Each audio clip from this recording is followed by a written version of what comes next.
grace the stage. Did I say your name right? Yeah. I said your name right? Yeah. Yes, you. Sir, please. Because your name alone, it deserves respect. Bring your ass up here. Praise God. All right, y'all. Clap it up while you come to the stage. Clap it up while you come to the stage. I know you're all confused. Whose is this? I don't want to sit. Oh, okay. No, you're confused. Notorious BFG. That stands for bald fat guy. Hey. That's not really my name. My first name is Ed, but I got tired of it because it's associated with that male dysfunction known as erectile dysfunction. There are a lot of commercials that, do you suffer from ED? And I'm going, that's my first name, motherfucker. You know, it's kind of like trying to stick a marshmallow in a coin slot. It just doesn't work. So I said, I got to do something about that because I don't want my name associated with a disease the rest of my life. Now I know how my sister Chlamydia feels. All right. I got one thing out of that. I'm 67 years old, and I'm glad to be here. In fact, I'm glad to be anywhere because on November 5th, just not too long ago, I actually had a heart attack. For real. Yeah. And they fixed me up real good down in Willowbrook Methodist.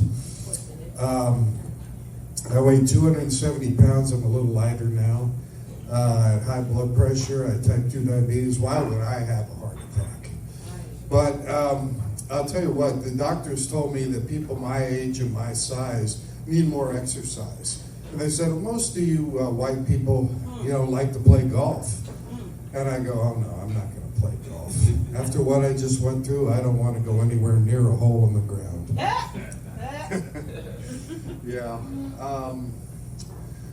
I'm actually a practicing attorney. And as a result of this incident that I had with the heart, I had the first time I ever rode in the back of an ambulance instead of just chasing them. Yeah, lawyers chase ambulances. Okay, that's a little professional thing. But I don't do this for a living because it just doesn't pay very well at this level. At least until I get that Netflix special. Right on. But I do have some businesses. I have a veterinary clinic. It's a little bit different in that I have a taxidermist also on staff. My motto is no matter what happens, you're going to get your pet back. And I also have a restaurant. It's on Spring Cypress. I don't know whether you've seen it or not. It's called Karma. Karma, anybody been there? It's still relatively new. It's unique, too, because there's no menu. I call it karma because you can only get what you fucking deserve. Oh, well, at my age at 67, I don't get laid much. The most exciting thing about sex at my age is sneaking out without paying for it. But I do have my memories. I do have memories of that freshman year in college when I did spring break down in Costa Rica. I managed to have sex with 12 people over the course of 3 days. 12 people over the course of 3 days, yeah. Maybe I shouldn't brag about it because I got arrested and gang raped in jail. Yeah, and the worst thing about it is I kind of enjoyed it. But at 67, I've had quite a history. I've been married 3 times. Actually, I'm on my 4th wife. But I've been married 3 times before, but I've never been divorced. Never been divorced. How does that happen? My first wife died from eating poison mushrooms. My second wife died from eating poison mushrooms. My 3rd wife, any guesses? No, fractured skull. Yeah, she wouldn't eat the fucking mushrooms. But I've been married actually for 32 years to a beautiful woman. She's intelligent, she's bright, but we kind of have our fights. And I got in trouble because in one of our fights she said, if you're going to grow as a person, you have to learn to embrace your mistakes. And so I gave her a big hug. Okay. So she was mad at me and I knew I had to do something. So I knew she wanted to go to Europe, so I went and got a big map of Europe, took it into the kitchen, put it up on the wall, and gave her a dart. And I said, honey, you throw that dart, and where it lands, we will spend our next vacation. So next June, we're going to be spending a week behind the refrigerator. Nice. And so I laughed so hard when that happened, she got even madder at me. So I decided I needed to do something drastic to get back in her good graces. So I went out and I had "I love you" tattooed on my dick. Yeah, well, it kind of hurt, but you know, it's there. But she wasn't impressed.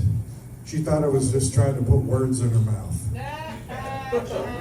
But I consider myself a generous person. Last year, I donated a kidney to a 14-year-old girl. She was very appreciative. Her family was very appreciative. But the hospital was getting really weird about it. They kept wanting to know where I got it. Okay, that one might be for me too. Okay, a little bit about my family. I have a kind of a wacky grandmother. She always bragged that she once gave a hand job to Albert Einstein. Hand job to Albert Einstein. She said it was a stroke of genius. And my grandfather, when my grandmother passed away, my brother and I decided we'd try to cheer him up, so we went out and got a sex worker for the evening, took her up to his apartment, and he said, hey guys, you know, who's your beautiful friend? And she says, my name's Angelique, and I'm here to give you super sex. And he thought for a second, head back and said, okay, I'll take the soup. And my mother was very, very protective of us, very Catholic. She came to my brother and I and said, we were about 14, if you ever think of touching yourself down there, just remember God is watching you. Talk about freaking out a young teenager. You know, you're afraid to do anything, think God is watching you. Until we figured out that it was only our Uncle Pete.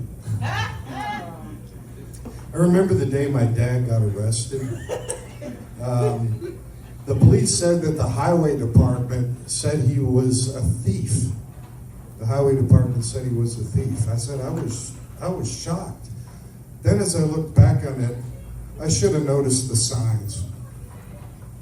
It's a thinker, signs, highway department, he was stealing the signs. They lose something when you gotta explain it. But I'll tell you what, after 4 kids, my dad decided to have a vasectomy.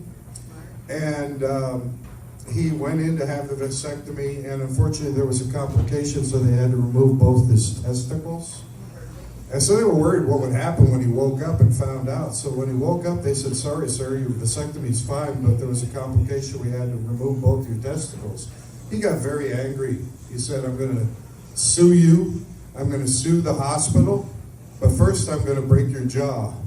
And the doctor kind of leaned back and smiled and said, sir, you don't got the balls.